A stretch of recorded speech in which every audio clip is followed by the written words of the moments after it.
Hare Krishna, muy buenos días. Namah Vishnupadaya Krishna Prestaya Bhutale Grimate Bhaktivedanta Swaminiti Namine Namaste Saraswate Deve Gauravani Pracharine Nirvisesa Sunyavadi Pashatya Deshatarine Yaya Sri Krishna Chaitanya Prabhu Nityananda Sri Advaita Gadadhara Srivasadi Gaura Bhaktavrinda Hare Krishna, Krishna Krishna, Hare Hare, Hare Rama, Rama Rama, Hare Hare. Hare Krishna reiterado. Vamos a recordar que ayer terminábamos el capítulo número 9 de la Bhagavad Gita, titulado El conocimiento más confidencial, y este conocimiento más confidencial se refería al camino o el sendero del servicio devocional. Entonces veíamos donde Krishna en los últimos dos versos le decía a Arjuna que habiendo venido a este temporal y desolador mundo material, entonces que se dedicara a su amoroso servicio. O sea, ya que estás aquí en este estado de conciencia material y ya que te has enredado tanto en este tipo de vida, entonces lo mejor que puedes hacer es, mira, ocuparte en mi servicio. O sea, Krishna les dice directamente que ese es el mejor método, la forma más directa de poder relacionarse con él. Y en virtud de la relación con él, por supuesto, se convierte la persona en su amigo y él en amigo de esa persona. Además de que él no es imparcial con nadie. Krishna había dicho, yo no soy imparcial con nadie, pero aquel que está dedicado a mi servicio devocional ocupa un lugar diferente, o sea, un lugar especial, se convierte en mi amigo. Y sabemos que por el propio Bhagavad Gita, cuando la entidad viviente tiene una relación de amistad con Krishna, entonces Krishna le revela la ciencia del conocimiento trascendental o la ciencia de cómo relacionarnos de manera más favorable con él. Porque Krishna le dice a Arjuna, te voy a revelar esta ciencia del yoga a ti, porque tú eres mi devoto y mi querido amigo.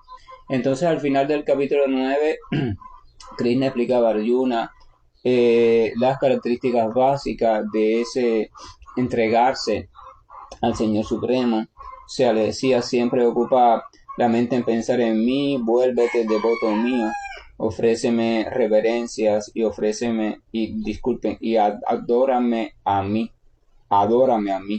estando completamente absorto en mí, es seguro que vendrás a mí. O sea, veíamos entonces que nuestra práctica o llamada sadhana espiritual, en este caso sadhana bhakti, es una práctica que debe de estar encaminada a ir permitiendo que cada vez Krishna esté más presente en nuestra vida, que cada vez la presencia de Dios consciente. Hablo de consciente porque Dios siempre está presente. Dios está presente, de hecho, de manera indirecta constantemente, porque en todas sus energías está también Dios, dentro de nosotros está Dios, fuera de nosotros está Dios, pero de manera indirecta. Pero de hecho no tenemos conciencia de Él. O sea, vida material significa que tu conciencia espiritual ha quedado completamente nublada. O sea, tu atención ha pasado a la esfera material y por tanto no está situada ya en el plano espiritual. La única manera de que podemos saciar nuestra hambre de felicidad ilimitada es resituando nuestra atención y por tanto nuestra conciencia en el plano divino, en el plano espiritual o en el plano de conciencia de Dios. Entonces, esa es la cuestión. La cuestión es que nuestra práctica nos ayude a estar cada vez más consciente de Dios, aún en medio de cualquier situación, pero que esa conciencia sea una conciencia realista y lúcida, no sea una conciencia basada en inventos fantasiosos sobre el Señor Supremo. A veces uno se inventa muchas relaciones fantasiosas.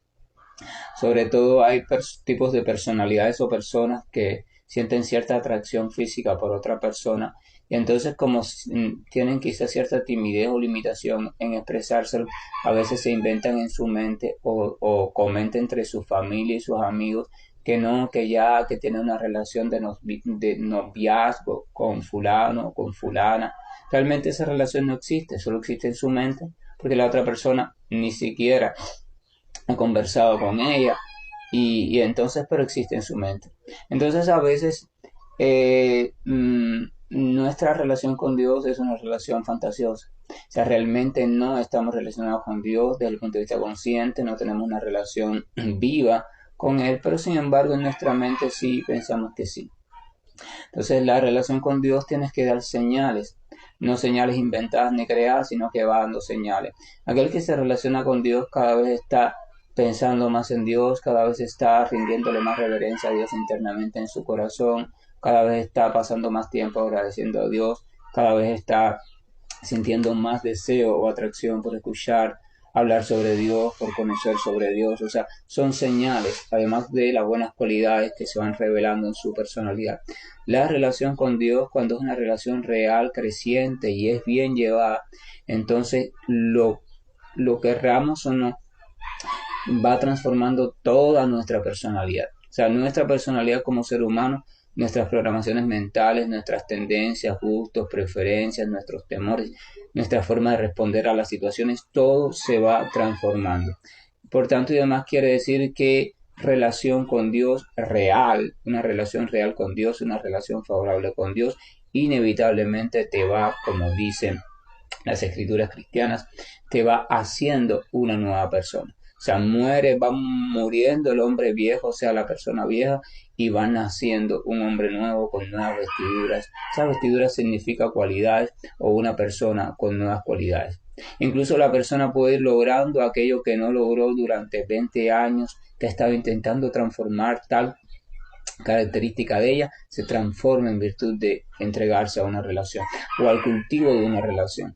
Porque lo más importante es entregarse al cultivo, uno dedicarse a lo que uno tiene que hacer, la sadhana, en este caso sadhana bhakti, dedicarse al cultivo con una buena guía y hacerlo con sinceridad y entrega, y entonces el resultado de ese cultivo debe ir apareciendo por sí mismo.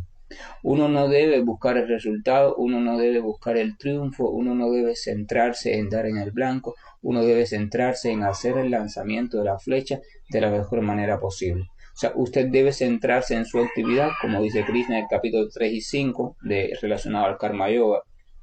Si te sitúas en el resultado, entonces quedarás atrapado por el resultado. Uno no debe quedar atrapado en el resultado. Uno debe centrarse en la actividad. La pregunta es, ¿qué es lo que tengo que hacer en este momento? ¿Qué es lo que me toca hacer? ¿Qué es lo más favorable que yo puedo hacer? O sea, usted debe situarse en ese punto. Usted debe situarse en la actividad que puede realizar o que le toca realizar, en el paso que usted debe dar y no en lo que el posible resultado que va a obtener. Usted no debe centrarse en que yo quiero tener la liberación, en que yo quiero vivir en el plano del Señor Supremo, en que yo quiero esto, en que yo quiero que eso es lo que usted quiere. Por tanto, es un fruto, es un resultado.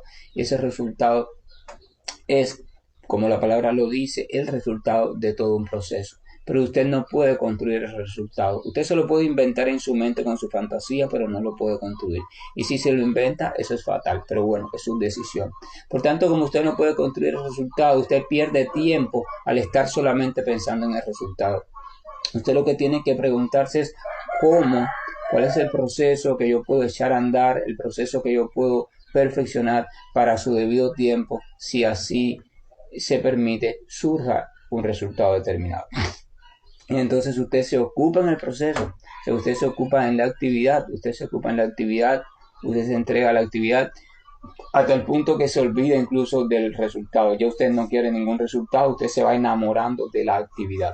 Entonces usted va haciendo la actividad simplemente por un gusto que está sintiendo en la actividad y usted se aleja completamente de ese resultado y usted dice, Señor, el resultado está en tus manos. Yo antes quería un resultado, pero ahora lo único que quiero es realizar esta actividad tan maravillosa de ir trabajando en el cultivo de mi relación contigo. Cuando uno siente amor por alguien, entonces uno hace lo posible por trabajar en el mejoramiento de su relación con esa persona, ya sea relación como amigo, como pareja, como padre, como hijo, como hermano, como vecino, como compañero de trabajo, ¿verdad? Uno quiere que esa relación sea lo mejor posible, si a uno le interesa.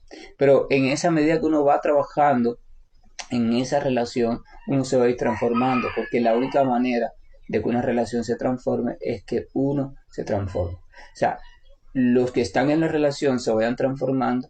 Esta transformación significa que van cambiando algunas formas de reaccionar y algunas formas de percibir la situación. Si no se cambian esas dos formas, la forma en la que usted percibe y procesa información y la forma en que usted responde a lo que el otro dice, expresa o hace, entonces la relación nunca cambia. Si ustedes simplemente cambian el lugar donde viven o donde trabajan o el lugar por donde caminan o la comida que comen, pero no cambian el modo de recibir información y de dar información, o sea, de responder, de percibir y de responder, la relación nunca va a cambiar. Entonces es eso, cultivo de conciencia de Dios, es el aprendizaje y entrenamiento en un modo creciente de transformación en mi relación con Dios. Cómo yo puedo ir haciendo consciente mi relación con Dios y cómo yo puedo ir transformándome en medio de esa relación para el bienestar de la propia relación. O sea, para ser consciente de Dios es un aspecto fundamental, porque realmente de lo que usted no es consciente, entonces sobre eso usted no podrá hacer nada ni podrá disfrutar tampoco de nada. El ser humano está llamado a ser una criatura completamente consciente. La diferencia básica entre un ser humano y un animal desde ese punto de vista es que el ser humano tiene la maquinaria perfecta, lista para desarrollar conciencia plena. Si usted tiene un cerebro tan complejo, con tantas estructuras, con tantas funciones que usted aún no conoce ni explota, entonces usted debe saber que eso no está ahí por gusto. Eso está ahí para que usted sepa que tiene la capacidad de ser consciente de todo. Comenzar a ser consciente y dejar de ser autómata, dejar de ser compulsivo, dejar de ser una persona reactiva. O sea, una persona reactiva es una persona que simplemente reacciona frente a todo así, ya por hábito, por vicio. Me dijeron esto, me pasó tal cosa y yo simplemente reacciono, porque ya yo automáticamente reacciono. Y compulsivo significa que esa reacción siempre sucede de la misma manera. Frente a las mismas palabras, reacciono de la misma manera, frente al mismo gesto, reacciono de la misma manera, frente a una misma actitud o una misma conducta de alguien, reacciono de la misma manera, frente a un desastre natural, reacciono de la misma manera. Ya yo ni pienso, ya yo no me pongo a analizar la situación, ya yo simplemente ejecuto el modo automático de respuesta que hay en mí. Eso no es ser un ser humano. Usted no está siendo consciente de su respuesta, entonces usted tiene que saber que usted tiene la capacidad de usted de tomar conciencia tanto de la verdadera realidad o situación que está ocurriendo, así como también de la capacidad que usted tiene para valorar y elegir la mejor opción o forma de responder a esa situación de manera tal que esa forma de respuesta le ayude a usted a elevarse y a liberarse cada vez más y no a enredarse y a hundirse ni a degradarse cada vez más. Tenemos que rescatar nuestra capacidad de responder conscientemente. Usted debe vigilarse a diario, yo debo vigilarme a diario. En cada respuesta que demos, en cada reacción que tengamos frente a las cosas más simples o más complejas de la vida, empezando por las más simples, por supuesto. O sea, debemos tomar conciencia de cómo estamos respondiendo a cada instante de nuestra vida. Y esa respuesta, si acaso la pensamos, si la analizamos o si simplemente salió de manera automática. Si salió de manera automática, debes cuidar, debes vigilarla, debes verla, revisarla, a ver si está siendo efectiva o no, porque quizás sea un modo de respuesta automática desfavorable, que fue el que aprendiste en un determinado momento de tu vida, pero eso no significa que sea el más inteligente ni el más favorable para lo que tú estás queriendo. ¿Qué es lo que estás queriendo? Transformar tu vida en una vida más armónica, en una vida más independiente desde el punto de vista que tú seas dueño de ella, dueño de tu bienestar y no sean las circunstancias ni las otras personas las dueñas de tu bienestar. Debes comprender que tú y yo y todos somos una porción de la suprema personalidad de Dios y eso implica por tanto que también somos una porción de Ishvara, o sea, de la capacidad de hacernos dueños y controladores hasta un límite de nuestras propias circunstancias externas e internas. Tenemos que recuperar esa capacidad y eso significa hacerte responsable contigo mismo. Responsable significa que tienes la capacidad consciente de responder a todo. Responder a todo. No hay nada que te limite a responder. Evidentemente tú puedes elegir no responder.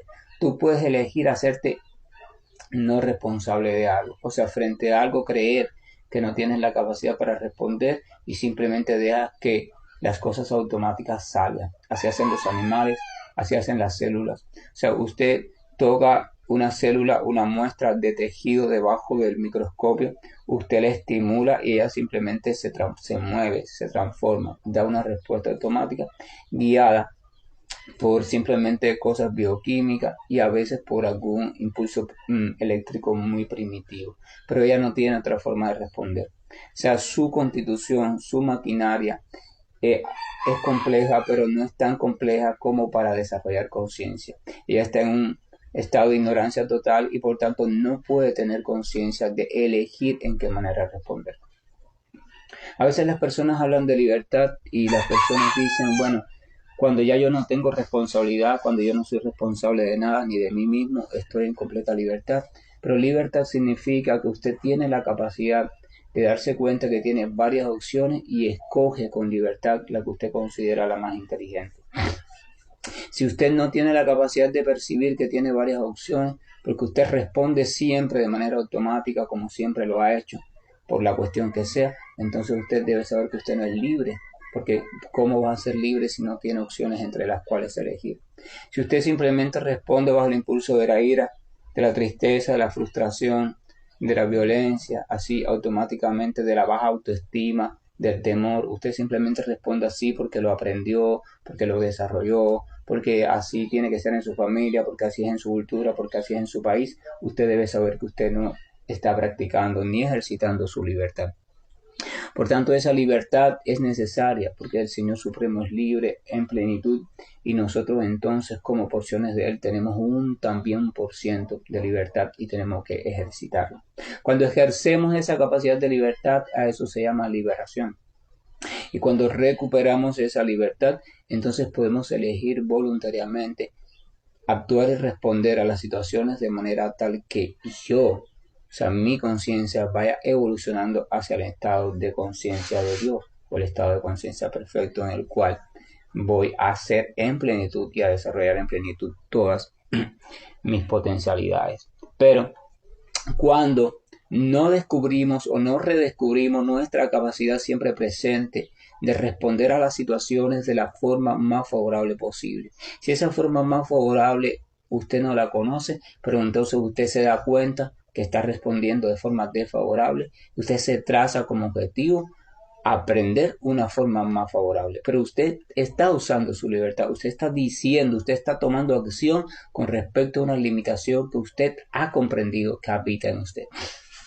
Pero si usted simplemente sigue respondiendo siempre de la misma forma a todas las situaciones de la vida, de la misma forma en que lo hace, entonces usted debe saber que nunca evoluciona. Usted simplemente permanece en el mismo punto.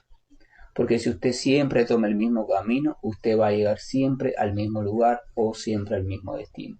Entonces usted no tiene derecho de decir, siempre me pasa lo mismo, en mi vida siempre pasan las mismas cosas, a mí Dios no me escucha, a mí Dios no me ayuda.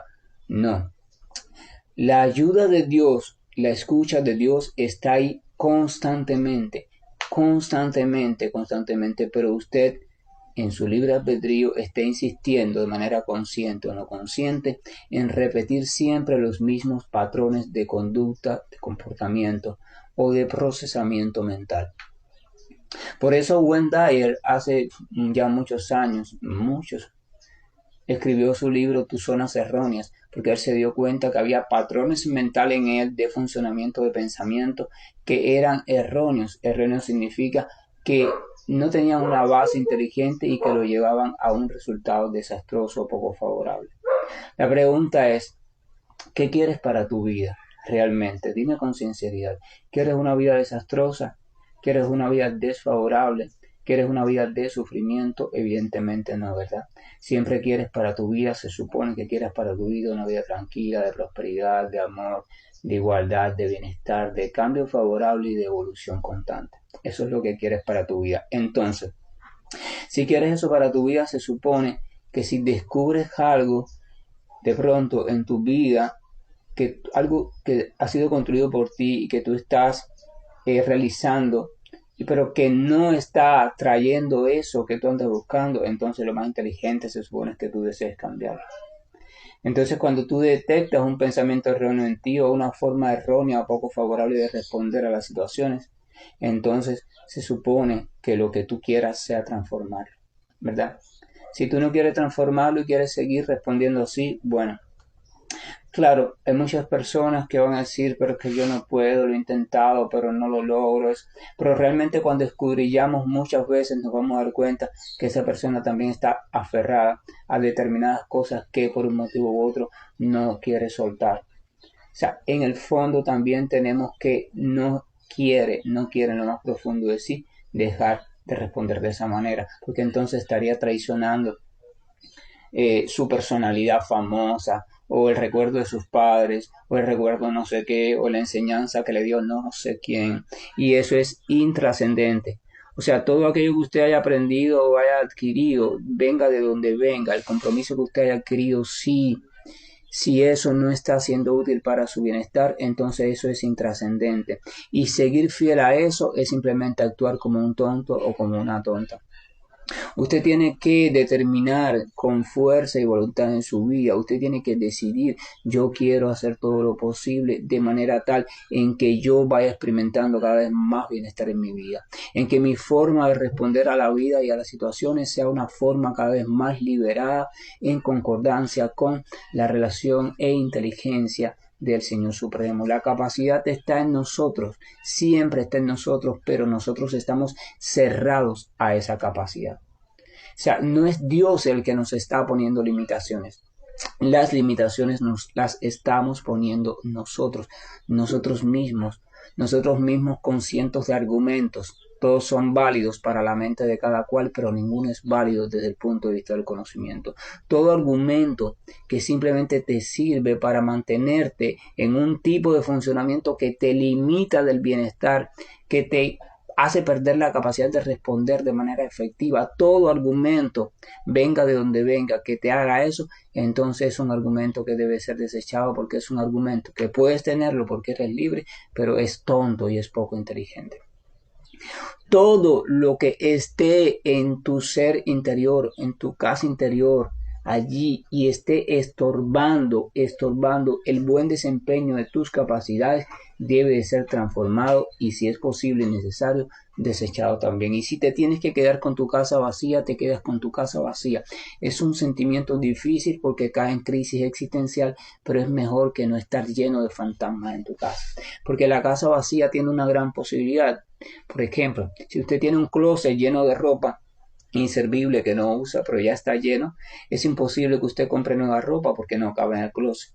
Pero si usted empieza a desechar ropa, entonces usted abre espacio en su closet y la vida por sí misma va a intentar llenar ese espacio, porque la vida intenta llenar todos los espacios vacíos. Lo mismo pasa si tenemos nuestra personalidad llena de patrones de respuesta automáticos, patrones de conductas automáticos, favorables o no, entonces los nuevos patrones no pueden surgir en nosotros. Están allí esperando por nosotros, pero no pueden surgir. Pero si empezamos a desechar patrones viejos, por mucho que nos guste, pero los desechamos porque no nos están siendo favorables, entonces los patrones nuevos pueden empezar ocupar ese espacio de los viejos patrones. Si tenemos en nuestro corazón la certeza y el verdadero deseo de transformar nuestra vida, y vuelvo a ese punto siempre, y voy a volver mañana, y voy a volver pasado, y voy a volver el mes que viene, y dentro de 40 años, si aún estoy en esta tierra, voy a volver. Tiene que partir la decisión de usted. Usted tiene que querer en lo profundo de su corazón, con determinación, transformar su vida y transformar todo aquello que hoy por hoy le está haciendo una limitación al progreso de su bienestar. Usted tiene que querer transformar todo aquello que está siendo un obstáculo entre usted y la promesa que el Señor Supremo Krishna tiene para usted. ¿Y cuál es esa promesa? La promesa es que su vida, la existencia suya, está diseñada para que usted exista en constante bienestar, y ese bienestar sea independiente de toda situación externa o interna, o sea, del medio o de la mente o del cuerpo, que se pueda presentar en este estado de vida en el cual está usted. Pero la otra promesa es que el Señor Krishna dice que todo aquel que se propone con seguridad, con sinceridad y certeza mantener una relación con Él y confiar en Él y entregarse a Él y seguir sus indicaciones, entonces sin lugar a dudas lo va a lograr. Pero usted no puede querer hoy bienestar porque se siente bien ahí sí, y mañana ya quedar sin ese deseo fuerte y entrar en dudas. Usted tiene que ir desarrollando un propósito permanente. Usted tiene que ir viviendo su vida de manera tal que el propósito de existir en bienestar sea un propósito permanente, a pesar de que las circunstancias puedan decir lo contrario. Llueva, truene, relampaguee, haga sol, tenga un accidente o esté en una fiesta, su propósito de vivir en bienestar debe ser permanente en su corazón.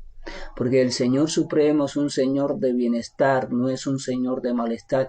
Krishna es un Señor de bienestar, por eso es supremamente atractivo, porque el bienestar le gusta a todo el mundo. No hay ninguna escritura sagrada, no hay ninguna escritura autorizada, no hay ningún gran alma, no hay ningún maestro lúcido que haya hablado del Señor Supremo en términos de malestar. El malestar nunca está relacionado directamente con Dios. Está relacionado con los obstáculos que hemos colocado entre Dios y nosotros.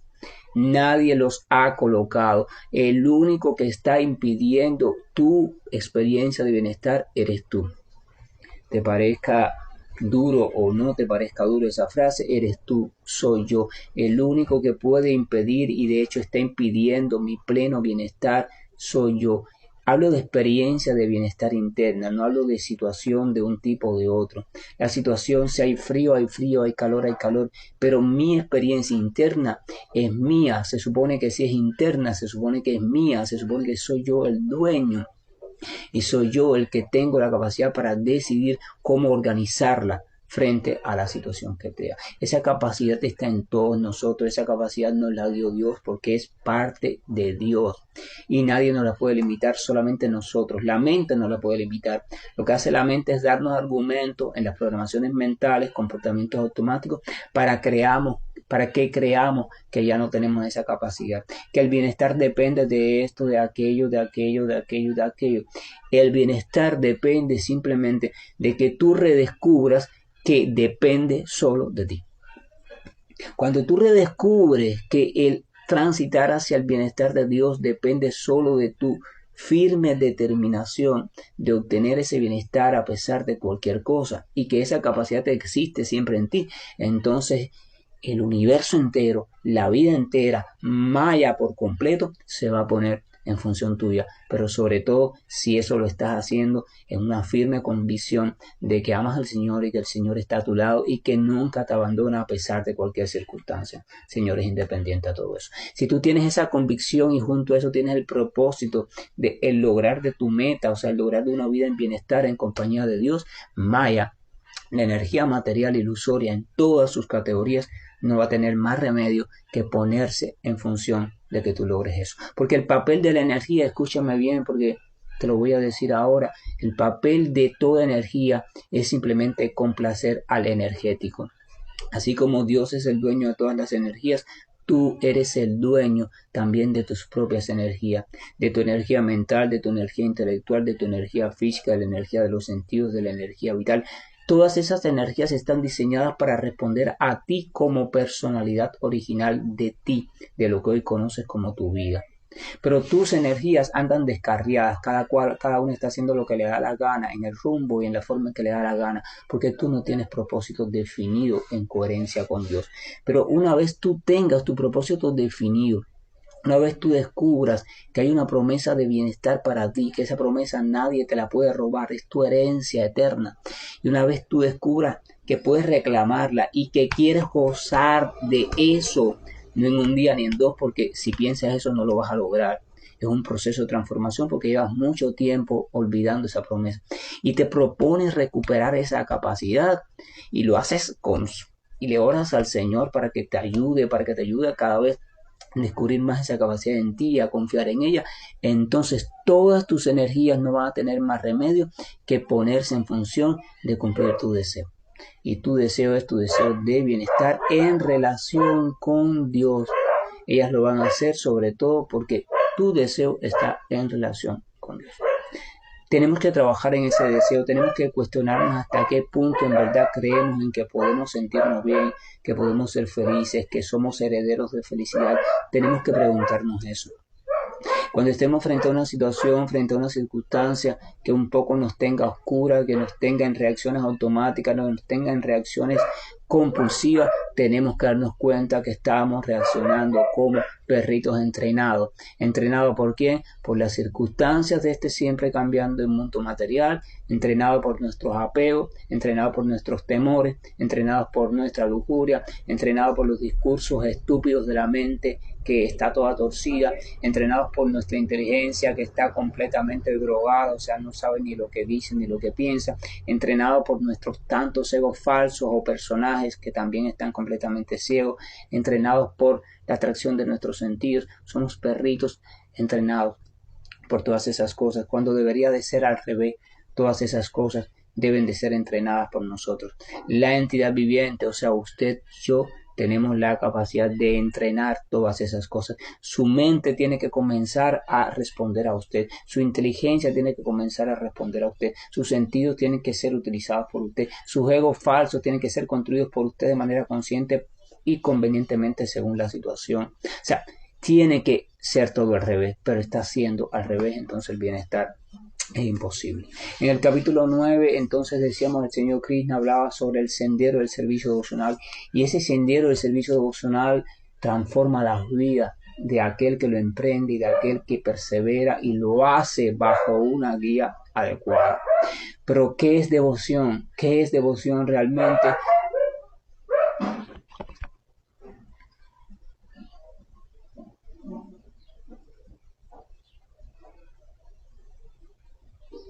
Se cayó la conexión un momento, disculpen. Pero ¿qué es devoción realmente y qué es servicio devocional? O sea, ¿a qué llamamos devoción y a qué llamamos servicio devocional? En el Chaitanya Charitamrita, sección Madhya Lila, capítulo 23, verso 8, dice un texto, o dice el texto lo siguiente. Cuando se adquiere un inquebrantable sentido de propiedad o posesión en relación con el Señor, aquel que lo mantiene todo, o en otras palabras, cuando consideramos al Señor Supremo y a nadie más como el único objeto de nuestro amor, disculpen, ese despertar, conforme dicen los grandes sabios, se denomina Bhakti. O sea, Bhakti o devoción verdadera es cuando Dios se convierte en el único objeto supremo de nuestro amor. Seguimos amando a todos, pero en relación con Dios, pero Dios se convierte en el centro de todo nuestro amor.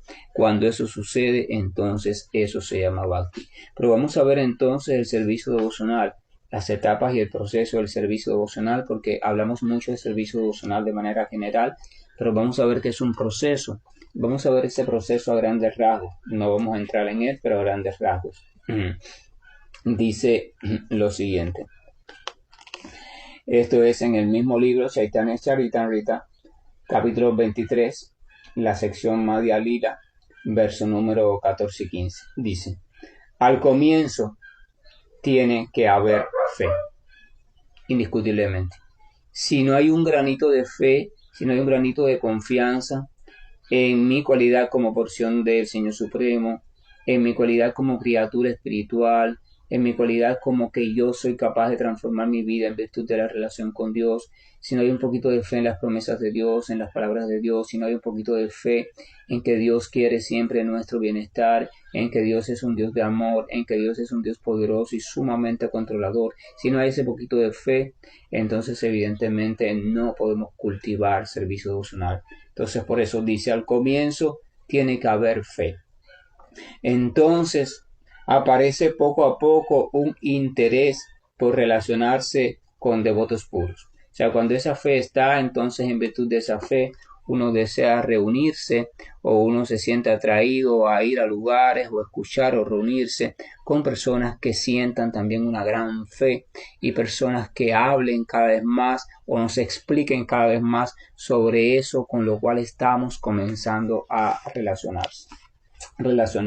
O sea, entonces aparece un interés por relacionarse con devotos puros. O sea, entonces usted comienza a relacionarse, usted comienza a escuchar, usted comienza a intercambiar, usted comienza a familiarizarse con ese tipo de persona que está entregada al Señor Supremo y que puede ver usted que su vida es radiante. Y no hablo de su vida material o no, hablo de su vida, su compañía, su forma de expresarse, su forma de ver las cosas es radiante. Pero esa radiancia o esa radiación viene de su confianza en el Señor Supremo. Dicen, a continuación, o sea, ya cuando usted lleva un tiempo relacionándose con ese tipo de personas, entonces usted va a sentir un deseo de aprender el método en serio, o sea, cómo yo puedo llevar mi vida a ese punto también. O sea, usted pregunta, entonces le dicen que usted tiene que iniciar el camino con seriedad.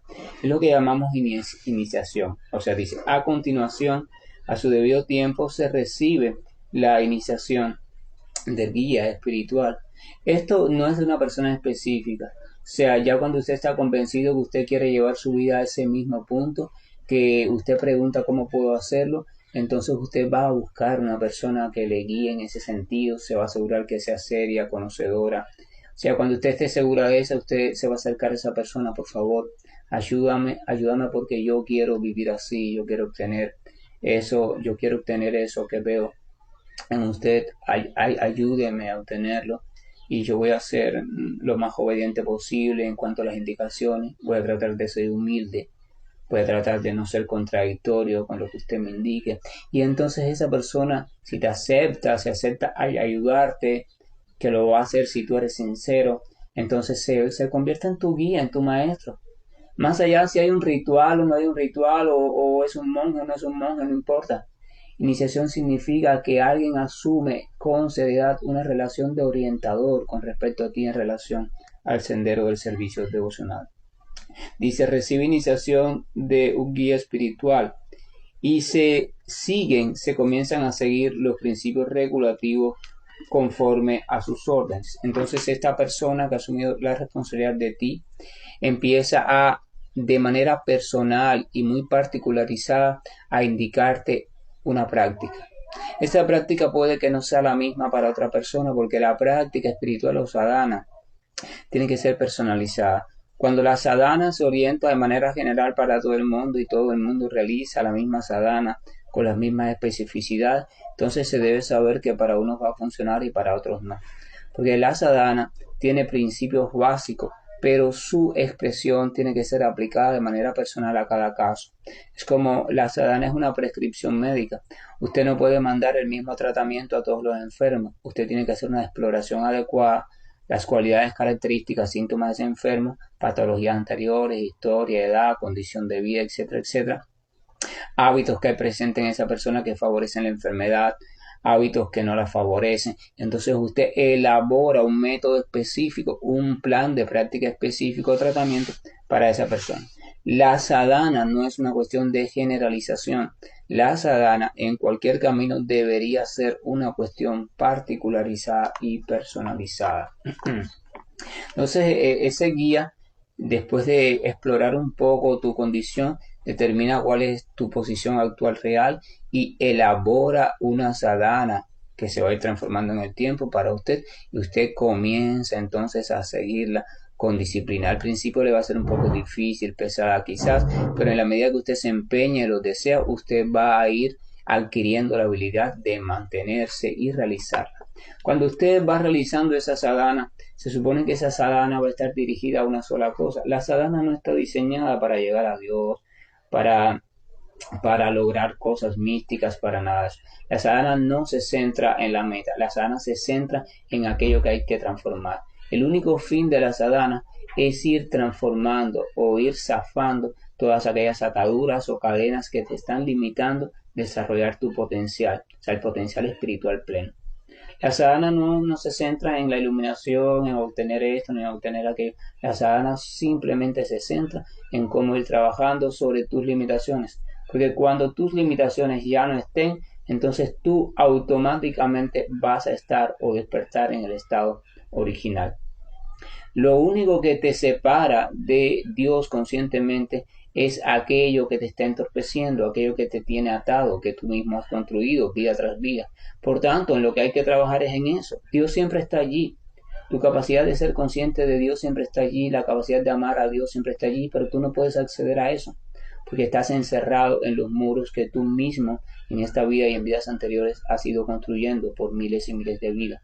Entonces la sadhana es para salir de esos muros, para ir viéndolos, descubriéndolos y ir descubriendo sobre todo que no tienen poder real sobre ti. La puerta siempre está abierta. La sadhana tiene esa finalidad que llega un momento en que tú te des cuenta que la puerta siempre está abierta. Permaneces encarcelado porque ignoras que la puerta siempre está abierta. Entonces la sadhana te despierta para eso y eso se llama purificación. Entonces dice, o sea, se recibe la iniciación del guía espiritual y se siguen los principios regulativos conforme a sus indicaciones. De ese modo quedamos libres de todos los hábitos indeseables. O sea, el proceso de purificación, eso se llama anartha-nivriti en sánscrito, proceso que puede durar más o menos, donde usted va lidiando con todo aquello que hay en usted que es desfavorable para su avance y su vida se va transformando progresivamente. Dice, entonces, si usted se va liberando de todos los hábitos indeseables, desde los mentales, los físicos, todos, y queda firmemente establecido en el servicio devocional. Ya la práctica o su sadhana se hace completamente estable. Después, todo esto es con el tiempo. Después vienen el gusto y el apego. O sea, entonces ya después, como usted no tiene mucha contaminación en usted, usted puede ir sintiendo el verdadero gusto del servicio devocional, el verdadero gusto de su práctica. Ya usted no hace la práctica por orden, por disciplina, por indicación del maestro espiritual. Ahora usted comienza a sentir un gusto, wow, qué bien me siento cuando estoy haciendo esta práctica. Antes la hacía por disciplina, eso se llama práctica regulada, o sea, práctica regulada. Pero ahora la va a comenzar a hacer de manera espontánea. La hace por disciplina, pero ya porque le gusta. Lo que era trabajoso para usted ahora se vuelve placentero. Bhagavad Gita explica, Krishna explica. Aquello que es dulce al principio, pero es como veneno al final. Es aquello que tiene que ver con la ignorancia y con este mundo material. O sea, nos atrae porque parece rico y dulce al principio, pero al final siempre termina en sufrimiento. Pero aquello que es amargo al principio y dulce al final, así es lo trascendental. O sea, al principio nos parece amargo y trabajoso porque estamos tan embotados en nuestra propia oscuridad, nuestro propio apego e ignorancia, que esas cosas puras nos dan trabajo realizarla y nos parecen amargas. Pero en la medida que nos vamos curando de nuestra ignorancia, vamos descubriendo que realmente son dulces, son muy sabrosas, ricas. Y cuando descubrimos ese gusto, ya no queremos dejarlo. Queremos seguir practicando y practicando y practicando y decimos, wow, aquí me quedo para siempre en este estilo de vida. Entonces dice, cuando se libera de todos los hábitos indeseables y queda firmemente establecido en el servicio devocional. Después viene el gusto y el apego. Evidentemente, el gusto va a hacer que usted siga practicando y ese gusto cada vez va a ser mayor por la propia práctica y usted se va a apegar, porque uno se apega a aquello que le gusta. Pero este apego es un apego de tipo trascendental. Usted se está apegando a aquello que lo está salvando, no a aquello que lo va a destruir. Es muy diferente al apego material. Así, continúa, dice, así es la vía de la sadhana bhakti, o sea, la práctica de la devoción. La práctica del servicio devocional conforma los principios regulativos. Después, poco a poco, las emociones se hacen más intensas. O sea, una vez usted está transformado internamente, entonces usted está listo para que usted empiecen a explotar los sentimientos de éxtasis. El apego ese creciente por ese gusto que usted está sintiendo va a hacer que cosas físicas comiencen a pasar en usted. Usted puede comenzar de pronto a llorar por éxtasis, o sea, de alegría, de tristeza, pero relacionado a Dios. Usted puede comenzar a erizarse, usted puede desmayarse, usted puede tener temblores. O sea, eso se llaman síntomas de estático. Realmente son 16 o la combinación entre ellos. Al principio aparecen de manera muy esporádica, no se fuerzan, o sea, esos síntomas no se pueden forzar porque eso se llamaría histeria o teatro y deben ocurrir solo. Uno no debe querer que esos síntomas pasen. Uno debe centrarse durante todas las etapas en el cultivo, seguir la orden del maestro y cultivar y todo irá pasando a su debido tiempo. Cuando el apego ya es suficientemente grande, estos síntomas o emociones van a empezar a pasar. Primero de manera esporádica y después de manera más constante, y después el practicante tiene que aprender a controlarlos para no mostrarlos en público, los guarda dentro de él y dentro de él disfruta de ese éxtasis.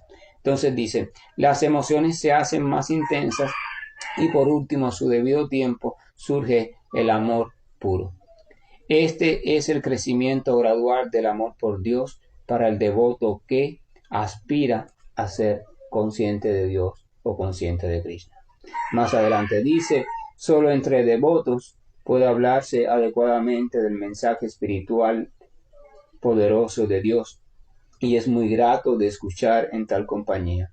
Si se escucha a los devotos o personas entregadas a Dios, pronto aparece abierto el camino de la experiencia trascendental y poco a poco aparece una fe firme que a su debido tiempo se transforma en atracción y devoción. Ese es el proceso completo del entrenamiento del Bhakti. Ese es el camino del Bhakti. Ahí están descritas las etapas por Chaitanya Mahaprabhu, por Rupa Goswami también, de las etapas por las cuales va evolucionando, va transitando el practicante. El conocimiento sobre esas etapas es importante porque entonces el guía puede saber si tú estás avanzando o no, y si no estás avanzando, pon por seguro que es que no estás siguiendo las indicaciones. Pero si las sigues correctamente, todas las indicaciones que se te vayan dando, entonces tú sin querer vas a ir avanzando como un resultado natural del propio proceso o entrenamiento conocido como servicio devocional. Evidentemente, todo ese entrenamiento desde el principio hasta el final está relacionado completamente con Dios. Las cosas que vas a escuchar van a ser relacionadas con Dios, sus pasatiempos, etcétera, etcétera. Las actividades que vas a hacer van a tener un significado relacionado con Dios, tus compañías en ese sentido también. O sea, todo. No hay otro tipo de herramienta, no hay una herramienta de otro tipo. Usted puede a la misma vez ir llevando otras herramientas, ir haciendo ejercicios, sadhanas, respiraciones, esas cosas como práctica diferente.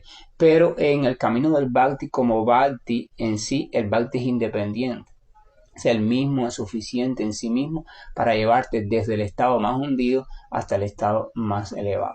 Ahora, usted como persona individual, con sus propias particularidades o necesidades de su cuerpo, tiene tales características, o su mente, o esto o aquello, usted puede asumir también herramientas de otros senderos que le ayuden a estabilizarse más para que su práctica de Bhakti sea más favorable. Pero no es porque el Bhakti necesite de esas herramientas, pero sí son recomendables según la particularidad de cada persona. Pero si usted practica esas herramientas y se hace ignorante al Bhakti, entonces esas herramientas le van a darle un cuerpo más elástico, más saludable, una mente más tranquila, incluso hasta el nivel de supraconciencia, poderes místicos, pero no pueden despertar en usted la transformación del amor puro por Dios.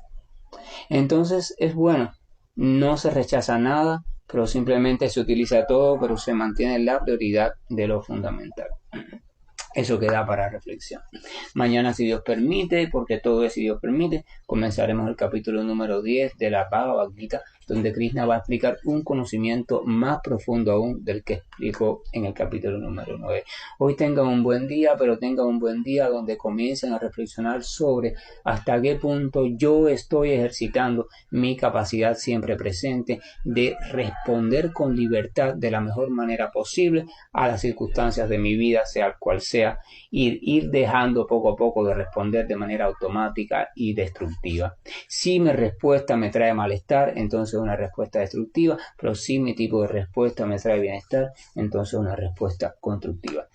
Que la gracia y el amor de Dios nos acompañe, la fortaleza del Señor nos esté proveyendo de también un poco de fortaleza creciente para poder encaminarnos en el sendero de transformación y cada vez estar más estable y no rendirnos en él y siempre tener la humildad de buscar ayuda. Hare Krishna, buen día, y estoy finalizando la llamada.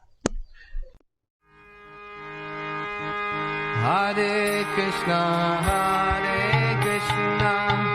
Krishna Krishna, Hare Hare, Hare Rama, Rama Rama, Hare Hare. Hare Krishna, Krishna Krishna, Hare